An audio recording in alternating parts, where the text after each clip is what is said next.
Edexcel GCSE English Literature predicted papers are live and ready to go thanks to our amazing English teacher, Beth. They come with a free video walkthrough featuring grade 9 essays and detailed analysis, which means you'll see exactly how to interpret the questions and structure your answers to maximise your marks. These papers are excellent for practice, but remember that they are just predictions, so make sure you still revise in a way that means that you've got a range of characters and themes covered for your texts. Also, most importantly, don't forget to look after your mental health during exam season. Your well-being matters more than any grade, so be sure to take time for yourself as well. Now, just to be clear, our papers only offer Macbeth or Romeo and Juliet and an Inspector Calls All Blood Brothers for paper 1 and A Christmas Carol and Jekyll and Hyde and conflict or relationships for paper 2, along with, of course, the unseen poetry practice as well. I'm really sorry if we've not covered your text this year. Now, for this video, I'm going to break down paper 1 and then provide the predictions. Do use the timestamps for what exactly you're after. Paper 1 of your GCSE English Literature exam is all about Shakespeare in a modern text, and it's worth 50% of your final grade, so it really matters. The paper is 1 hour and 45 minutes long and split into 2 sections. Section A, you'll be given an extract from the Shakespeare play that you've studied, like Macbeth or Romeo and Juliet, and the question will ask you to explore a theme, character, or idea in that extract and then connect it to the rest of the play. You'll have 55 minutes for this, so plan for around 10 minutes and make sure your essays include quotes from the extract for part A and the wider text for part B. Then in section B, you'll answer a question on your modern text. This time, there's no extra, but there are 2 choices. Focus on how the writer presents key themes or characters and include evidence to back up your points. You'll want to spend about 50 minutes for this section, so keep your answer organised, plan your main ideas and stay focused on the question. Most importantly, always think about what the writer's purpose is and what they're trying to say and how they're saying it. That's what gets you into those higher bands. Okay, let's get on to our predictions. We're just going to focus on paper 1 for this video, so let's get into it. Starting with Macbeth, we of course have part A and part B of our question. So we're predicting, based on previous question patterns, that part A may focus on Banquo and part B could explore the theme of fate or the supernatural. These are just predictions, of course, but they're grounded in what kind of hasn't been asked recently and what often recurs in the exam cycle. In part A likely question could be something like explore how Shakespeare presents the character of Banquo in this extract, and obviously an extract based on him.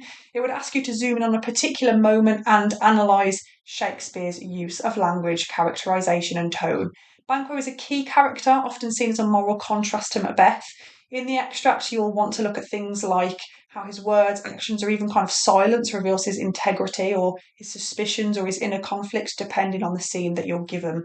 Then for part B, we expect a follow-up that kind of builds on the themes raised in the extract. So in this case, something like explain the importance of fate elsewhere in the play. And here you'll move beyond the extract to explore how fate shapes the events of the play overall.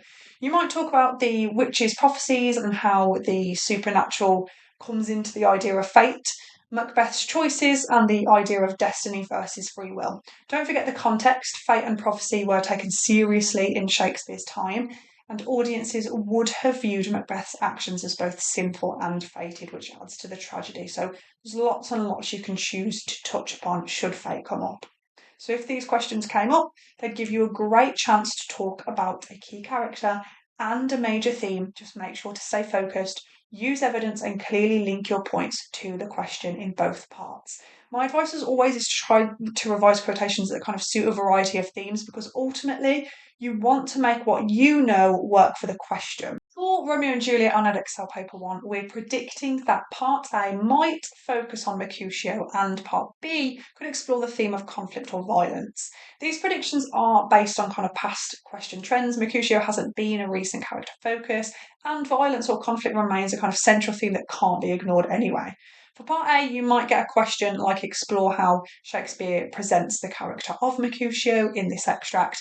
And actually, this is a great opportunity to analyse one of the play's most kind of energetic and unpredictable characters. You'll want to look at how Shakespeare presents Mercutio's wit, his humour and frustration, especially in scenes where he mocks Tybalt or challenges Romeo's romanticism. Don't forget, when he is killed, the whole course of the play changes because Romeo then kills Tybalt.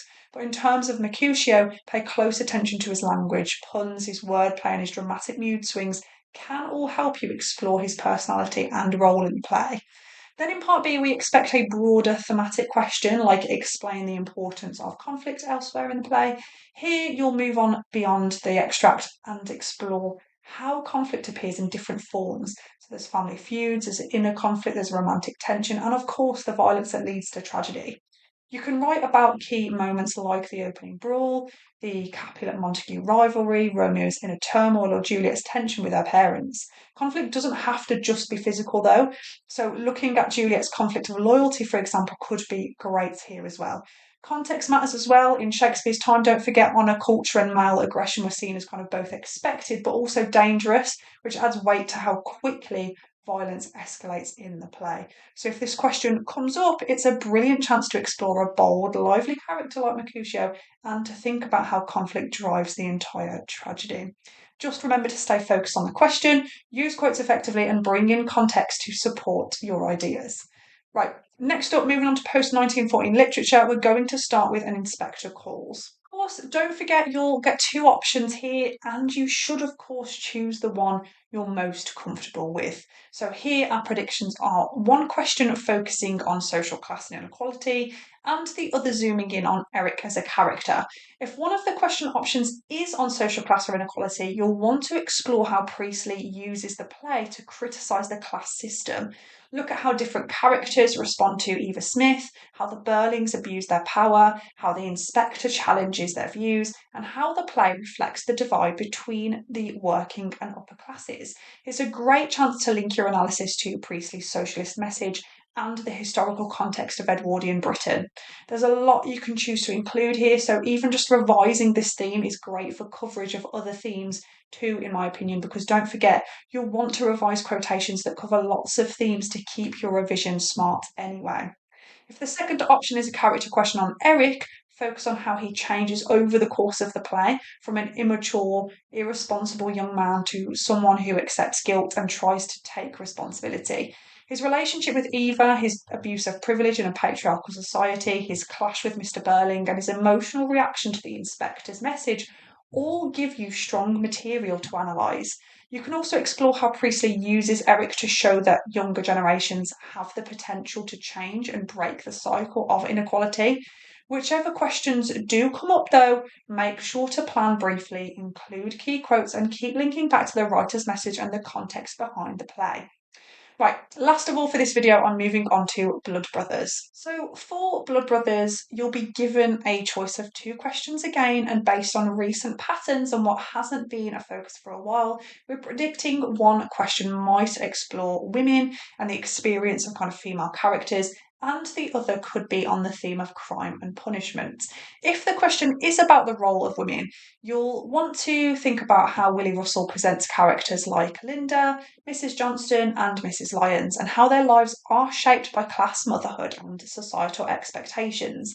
This question gives you the chance to explore how women are portrayed as both strong and vulnerable, and how women's roles reflect wider inequalities in 20th century Britain. If the other question is on crime and punishment, focus on how the play deals with justice and the lack of it. Think about Sammy and how he's almost a victim of his environment, Mickey's brush with crime, and how working class characters are treated more harshly.